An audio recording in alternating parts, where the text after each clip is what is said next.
নমস্কার বন্ধুরা, আশা করি সকলে ভালো আছেন। আরও একটি নতুন ব্লগে আপনাদেরকে স্বাগত। যদি আমাদের চ্যানেলটি ভালো লাগে দয়া করে চ্যানেলটিকে সাবস্ক্রাইব করবেন, এটা আমার একান্ত অনুরোধ আপনাদের কাছে। কারণ আমাদের এই চ্যানেলটা খুবই ছোট একটি চ্যানেল, আপনাদের সাপোর্ট ছাড়া এই চ্যানেলটি কখনোই বড় হবে না। তাই আপনাদের উদ্দেশ্যে বলা, যদি ভালো লাগে দয়া করে সাবস্ক্রাইব করবেন। চলুন তাহলে শুরু করি আজকের ব্লগ। আজকের ব্লগটা দৈনন্দিন জীবনের কিছু কাজকর্ম এবং অবশ্যই বিকেলে মেয়ের সাথে পার্কে গেছিলাম, সমস্তটাই তুলে ধরেছি এবং একটি নতুন রেসিপিও করেছি, মানে ফুড ব্লগ দেখে সেটাও করেছি।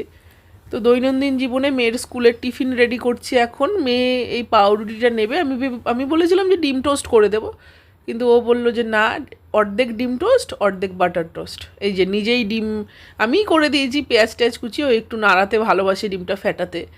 তো ও বলে যে আমি মানে এটা করলে ভাবে অনেক কাজ করেছে সে। তো নিজের ডিমটা নিজেই ফেটিয়ে দিল। এই যে একটা রুটিকে এইভাবে করলে একটা ডিম না মানে দু সাইডেই বেশ সুন্দর র্যাপ হয়ে যায়, খেতে ভালো লাগে। কিন্তু দু পিস করলে তার এইভাবে হয় না, এক পিসে ডিম থাকে। আর একটুখানি বাটার দিয়ে, এটা আমি শিখেছিলাম আমার বান্ধবীর কাছে, আজকে আপনাদের দেখাচ্ছি। এই যে একটু বাটার দিয়ে রুটিটা এক সাইড এভাবে বাটার দিয়ে নেবেন, আর একটু বাটার যেটা থাকবে তাতে চিনিটা দিয়ে দেবেন। এবার এই চিনিটা না মানে ক্যারামেলাইজ হয়ে পুরো রুটিটাকে কভার করবে বাটারের সাথে। খুব ক্রিস্পি হয় ওপরটা, আর ভেতরটা সফট, খুব ভালো লাগে এটা খেতে। তো মেয়েকে এটাই দিলাম। আর এই যে রুটির পেছনে আর সামনে যেগুলো কেটে রেখেছিলাম, একটু বাটার আর চিনি দিয়ে ভাজলাম, আমি আর ওর বাবা খেয়েছি। আজকে না ইলিশ মাছের লেজের ভর্তা বানাবো। এটা আমি না ওই ফেসবুক ইউটিউবে ফুড ব্লগাররা যেসব খায় বাংলাদেশের মাওয়া ঘাটে গিয়ে সেটা দেখে শিখেছি। আজকে প্রথম এই যে দুটো শুকনো লঙ্কা ভেজে তুলে নিচ্ছে, এরপর লেজাটা ভাজবো। আমার বাবা আবার একটু এসেছে, তাই বাবাকে এক পিস মাছ ভেজে দিচ্ছে, একটু ডালের সাথে বাবা খেয়ে যাবে। আর আমাদের মাছটা পরে ঝোল করব, সেটা আপনাদের একটু পরে দেখাচ্ছি। এই যে মেয়ের টিফিনটা এবার আমি প্যাক করব। ছোট ছোট পিস করে দিচ্ছি, বাচ্চা মানুষ স্কুলে গিয়ে খাবে। এখন তো আপনারা জানেন ওর মানে 7 বছরের জন্মদিন গেল কয়েকদিন আগেই। কি সুন্দর লাগছে টিফিনটা দেখতে। আমাদের সময় মানে আমার মা যদি বলি, মানে সেই ছোটোবেলায় আমরা রুটি আর তরকারি প্রতিদিন টিফিন নিয়ে যেতাম। সকালে যেটা ব্রেকফাস্ট হতো দাদাদের জন্য, ওইটাই আমাকে টিফিনে দিত। আর এখন তো নানা রকমের টিফিন বানাতে হয়, মানে টিফিনের আইডিয়া নিতে হয় ইউটিউব থেকে, নিত্য নতুন এক একদিন। আর ওই বক্সটাতে একটু সস দেব, মানে ব্যাপারটা তাহলে বেশ সুন্দর লাগলো। ওর টিফিন বক্সটা খুবই সুন্দর, আপনাদের সাথে তো আগে শেয়ার করেছি। এই দেখুন, 2 রকম স্পুনই আছে, ওর যেটা মনে হবে ও সেটা ইউজ করবে। তো মেয়ের টিফিন গোছানো হয়ে গেল, সাথে এইদিকে আমার ইলিশ মাছ দুটো ভাজাও হয়ে গেছে, খুব সুন্দর ভাজা হয়েছে, মানে মুচমুচে করে। তো বাবাকে একটু ভাত দিয়ে দেবো ডাল দিয়ে, এখানে আমি লেজের ভর্তাটা করে নিই। এই প্রথমবার করছি, আমি নিজেও জানি না কেমন লাগবে, তবে খাওয়ার পর আমার মানে খুব একটা যে খুব ভালো লেগেছে সেটা নয়। হয়তো ইলিশ মাছটা তো একদমই ছোট, মানে খোকা ইলিশ, মোবাইল ইলিশ বলি আমরা, আপনারা জানেন।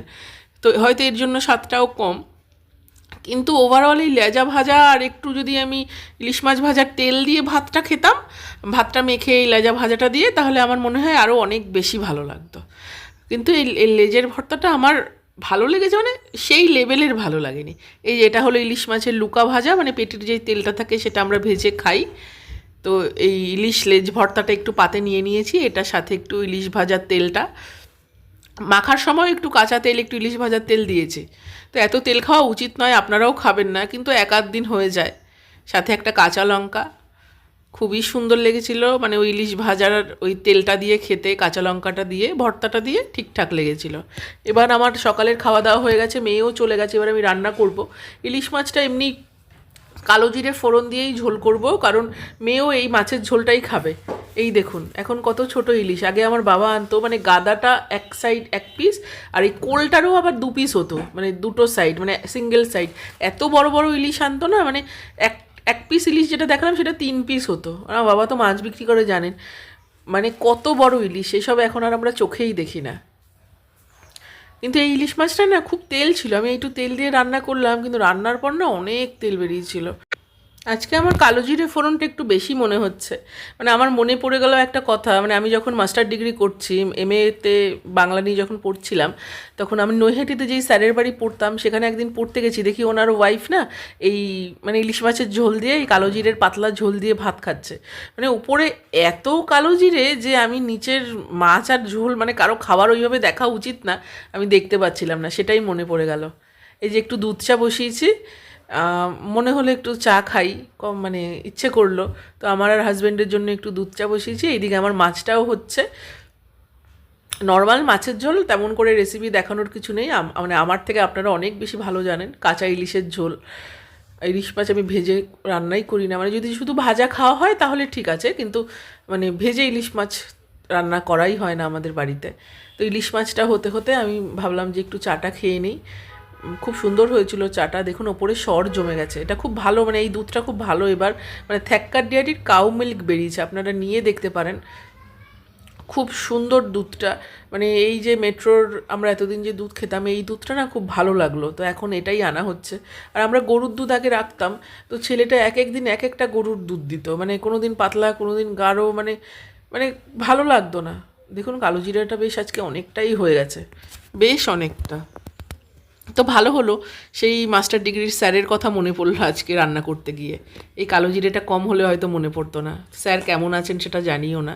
চলুন একটু চাটা এবার খেয়ে নিই, চাটা খেয়ে তারপরে আবার মাছটা এসে দেখবো, বেশিক্ষণ লাগবে না।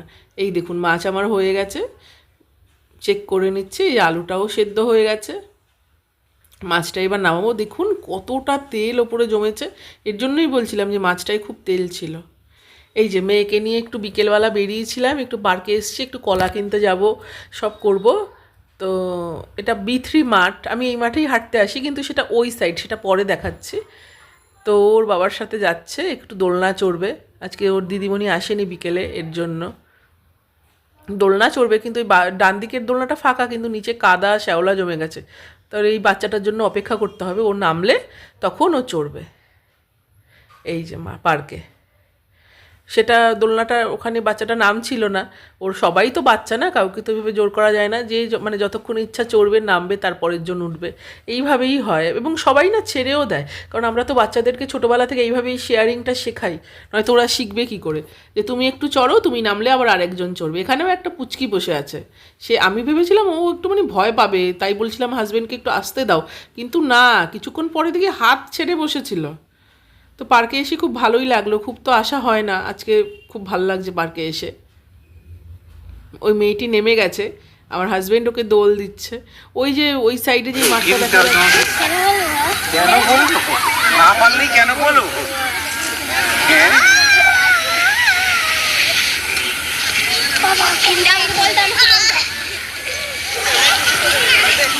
এত ধীরে মেয়েকে তুলে দিতে হচ্ছে আমাকে যায়।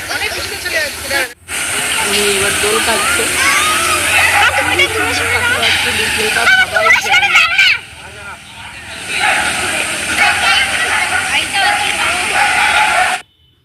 চলুন এবার ও দোলনা থেকেও নেমে যাবে, আমরা একটু ওই মাঠের দিকে যাব, তারপর আমরা বেরিয়ে যাব, বাজারে যাব ফলের দোকানে। বাচ্চাদের নিয়ে আপনারাও বেরোবেন মাঝে মাঝে পার্কে। এই যে এই মাঠে আমি রোজ হাঁটতে আসি, একদিন আপনাদেরকে নিয়ে আসব। খুব বড় মাঠ এবং এর পরিবেশটা না খুবই ভালো। মানে আমি কি বলবো, এই বি3 মাঠের ব্যাপারে আমি যত বলবো ততই কম।